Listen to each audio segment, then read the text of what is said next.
Hi everybody, BeanMeister22 here, and this is a fail video! Well, it's not meant to be a fail video, but I failed in this video!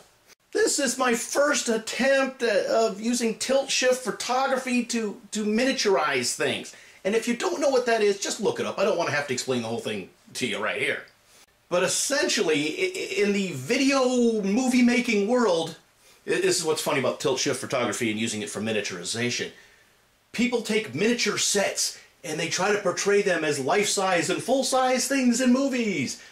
And that's standard in Hollywood, right? Remember, Godzilla was just this big guy in a rubber suit in Tokyo, right? But when you use tilt-shift photography miniaturization, you take real life and then you try to make it look like it's a miniature set. Yeah, I know. Why would you do that? Because it looks really, really cool. If you can get to the right vantage point and get the right angle and the right focus, you can make a train yard and railroad tracks and locomotives it'll look like it's a model train set. A very detailed model train set, but yeah, okay. So let's talk about what I did wrong. It was hard to find, where I was going to focus. You got a narrow band that you're focusing on and everything else is going to be blurred around it.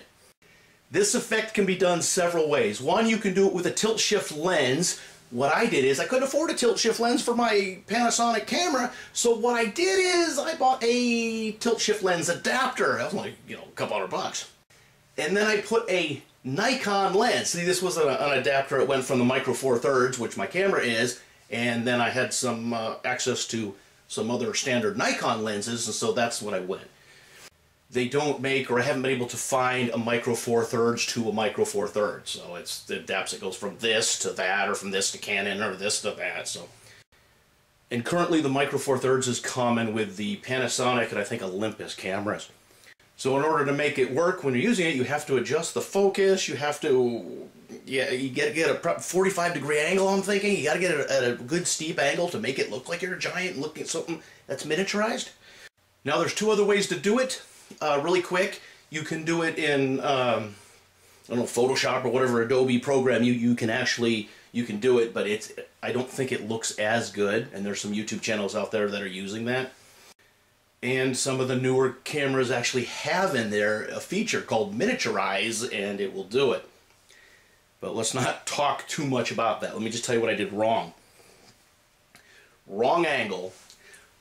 Horrible subject matter. I had to get on something high and look down on what I could look down on, and that's the problem. You got to be at the right angle, and you have to have something that will look miniature. And one of the other things that will really throw you off, because I tried it several places, one of the things that really throws you off is I had trees or grass and other things moving, and that threw the whole illusion of miniaturizing off. So if you can focus on just what your subject matter is, and that will look miniature, but it's kind of an optical illusion if you think about it. You're looking, wow, it looks miniature, and then right in front of you, you see grass waving back for, wait a minute, that ain't miniature. I don't know what the hell's going on, but it's not miniature. It's not a model train set.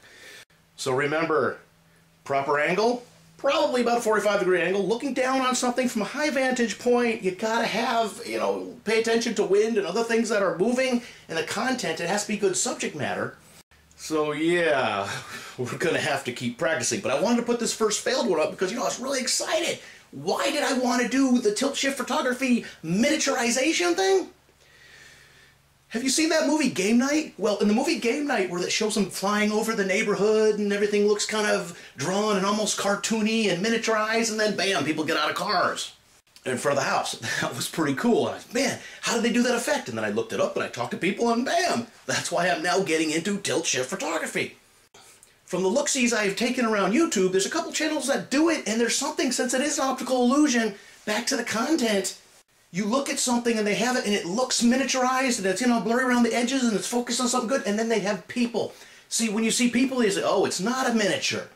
So for content, it has to be something, boats, trains, buildings, that kind of thing, cars. It has to look good, but the minute you throw something in there that cannot be miniaturized, like a person or a dog or a cat or a herd of cows, if they're moving, that throws off the whole illusion with your brain, because this is just an illusion. Just like where Hollywood takes a miniature set and makes it look like it's huge, we're going to take huge real life and make it look like it's a miniature set.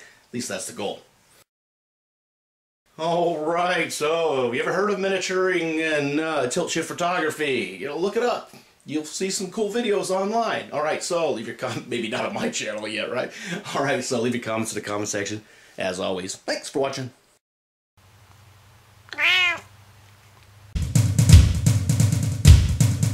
Beanmeister 22, the most dangerous man on YouTube.